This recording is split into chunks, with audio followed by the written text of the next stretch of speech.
Hi everybody, this is Emily Metcalf with Grand Valley University Libraries. Today I'm going to show you how to download Zotero and a couple of the cool things you can use it for.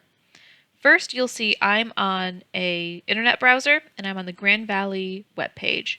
So we're going to go to Zotero's webpage, which is zotero.org. Go ahead and pause the video here and get to zotero.org on your own device. Now that you're here, you can see that we have a nice big download button waiting for us. We're going to click on that. And now Zotero is asking us to download two things. One is the application. Mine is for Windows, but if you're on a Mac device, it should say Zotero for Mac. And the other thing to download is a Zotero connector. Other words you might see are plugin or extension. And you'll see mine has Firefox there because I'm using a Firefox browser. But if you're using Chrome or Safari, that should pop up there as your option. So go ahead and first download Zotero for Windows or Mac. And go ahead and pause the video while you download it and walk through all of the installation instructions. Now that you've downloaded the Zotero application, you should be able to see a little Zotero application icon down in the bottom of your screen. If you're on a Mac, you might need to hover for this menu to pop up, but you can see there's my Zotero app. Now go ahead and download the Zotero connector for whatever browser you like to use. Pause the video here and download that extension. And now that you've downloaded that connector, you might see it appear for me, in Firefox, it's in the upper right corner. That's where my extensions are. Your extensions might be in a different place if you are in a different browser. But if Zotero isn't appearing up there, for me, it looks like a little piece of paper. When I hover over it, it says Save to Zotero. If your extension or your connector does not appear, take a moment now to look through your settings and see if there's a way for you to pin the Zotero connector to your browser. If you're not sure how to do that, you can quickly Google something like pin extension to toolbar Chrome. And here are the instructions on how you can pin your extensions to your browser. So I'm going to pause here and give you the chance to find your extension, maybe look up how to find your extensions and pin them to your toolbar or your browser. Okay, now that you've got your extension and the application downloaded, our next step is to make an account with Zotero. Now I'm going to scroll up here in the Zotero webpage, and there's a login option and a register option.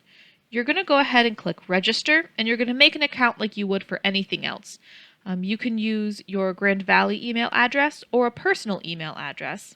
I recommend using the personal email address just because this is an account that can follow you even after you graduate. And so you might want to look back on your research and access it again later. So I recommend registering with a personal email address, but the choice is up to you. Go ahead and pause the video now and register. Because I already have an account, I'm just going to log in, and my info is already there. And now we can see that I am logged in here, and if you just registered, you should be able to log in too. And now you're ready to start using Zotero. The application for Zotero, if we open it up in our toolbar, the application is honestly, it's a little dated. One of the downsides to having an open and free resource like Zotero is that it just doesn't look flashy. But that's okay, it's still very useful. Here you can see my Zotero library. I have lots of little folders over here on the left side of the screen where I keep myself organized. When I click on a folder, for example GVSU presentation, all of the items that I have saved for this presentation are saved here within the folder. If I choose to click on an item, you can see that just over here to the right, a whole bunch of information pops up, including what kind of item it is, the title of the item, authors, the abstract, and if I keep scrolling, you'll see we've got what publication this was published in, the volume and issue number, page numbers, all of the information you need to cite this item later on. So, how did I get these items into a Zotero folder? Let's start by creating a new folder. You probably already have something in your Zotero application called My Library. So you can go ahead and make a new folder. For me, this little yellow folder with a green plus next to it is what I'm going to click. It says make a new collection. We're going to enter a name for the collection. I'm just going to call it a test collection and say OK. And now we can start researching. Zotero will save information from anything, from websites, from YouTube videos. It will save all the information from journal articles, from ebooks, all sorts of things. So I'm going to take a moment now to go out and find some things to save. Here's an article in the New York Times that I can save. If I go up to my browser extension here, you can see that the image of Zotero has changed. It's supposed to look like a little rolled up newspaper, I think. So when I click on that, it says it is saving this to my test collection.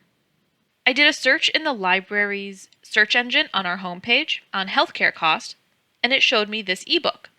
I can save this by going right back up to the Zotero button.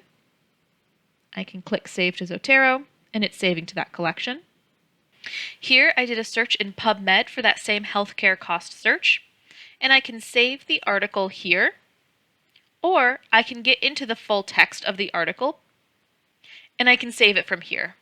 When you're in a place where you can access the full text, you can see that it grabs a PDF so that you can access the PDF within Zotero without having to find this article again. So if I go back to my Zotero application now, I can see that I have saved 3 things. I have saved the newspaper article, the ebook, and the article, as well as a PDF of that article. If I double click on any of these, the articles open right back up. If I click on the article with a PDF attached to it, instead of taking me to the website where I found this article, it just brings me to the PDF. From here you can see you have the opportunity to annotate the article, you can take notes if you want to, you can add sticky notes, whatever is going to work best for your process. Now, let's say I'm ready to start writing a report or a paper. I'm going to open up Word. Here I've got a couple of sentences that I know I need to add citations to. To do that, I'm going to come along to the Zotero part of my toolbar in Word, and I'm going to put my cursor where I need to put a citation at the end of the sentence for me, and I'm going to say add a citation. Here we have the Zotero toolbar pop up. From here, I can do a few things. I can search for an author name, I can search for a publication, I can search for the title of an article I want to cite. But I know we just got something from the New York Times, so I'm going to search New York Times, and it's going to do a little thinking while it searches through all of Zotero to give me a few options. And there we have that Sanger Katz article that we just found, so I'm going to click on that and hit enter. And there we go. We have our in-text citation now. I'm going to add another citation to my second sentence. And I'm going to do another search for another of the items that we just found. And there it popped up, so I'll click on that and hit enter. And there's our citation. When you're done with your report, essay, paper, whatever you're writing, and it's time to create a bibliography or a works cited or a reference list at the end of your paper, you can just make a little space and you'll ask Zotero up here to add the bibliography. What Zotero just did was search through your document for the items that you cited. For us, that was the New York Times Sanger Katz article and the book by Hill. And it grabs those, puts them into APA 7th edition or AMA 11th edition, whichever you selected initially, and it creates a bibliography for you. You do need to double check these references before you submit this to your professors.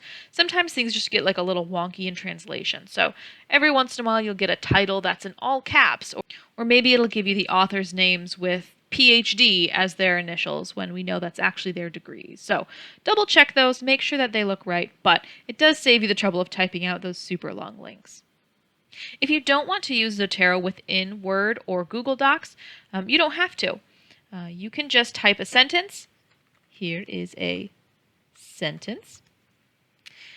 Put your cursor where you'd like to put a citation. You can come into Zotero.